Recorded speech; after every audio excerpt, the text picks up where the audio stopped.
I continue to be drawn to Scandinavian design because first of all, it represents great value to me. Yeah. I think that it's underappreciated in the market. I think that there's an honesty and directness to the material that is refreshing.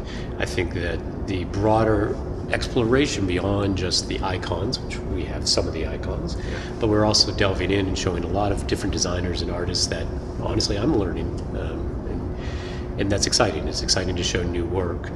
The handcrafted nature of it, again, speaks to the quality. I mean, it's for the price, you really are hard-pressed to buy better, higher quality furniture.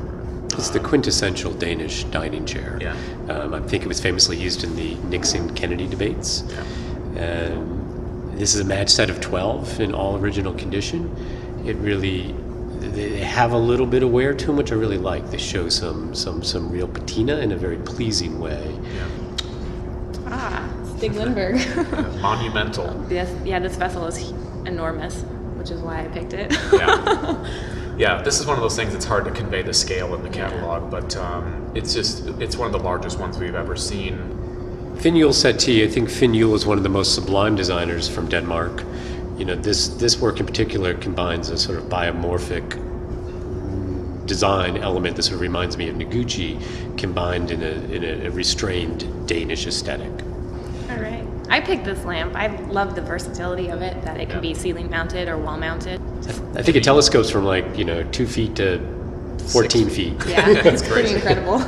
The very idiosyncratic designer, Pettermoos, the power is in the details. The legs are all laminated rosewood with a tiny veneer of a light beechwood in the middle that just forms this kind of, it traces the contours of the chair. When it hits the foot, he's kind of bulged it a little bit more and carved it.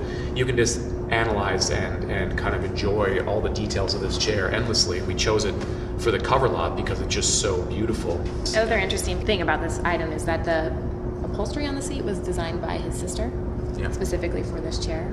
Yeah. For the record, I asked that the upholstery get changed. The idea behind these chairs is kind of borrowing an idea from Frank Lloyd Wright, where you have these high back chairs that when pulled around a dining table, you kind of create this intimate setting, but you have a narrow back so that the servers can kind of reach into the table and serve in between where people are seated.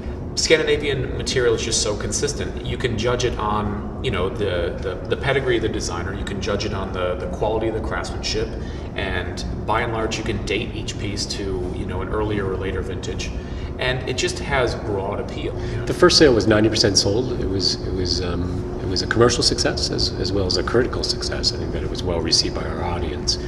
We want to continue doing the Scandinavian Design series because there's a lot of material to explore. So we'll continue to produce one in the spring, and we'll look to do 2 a year.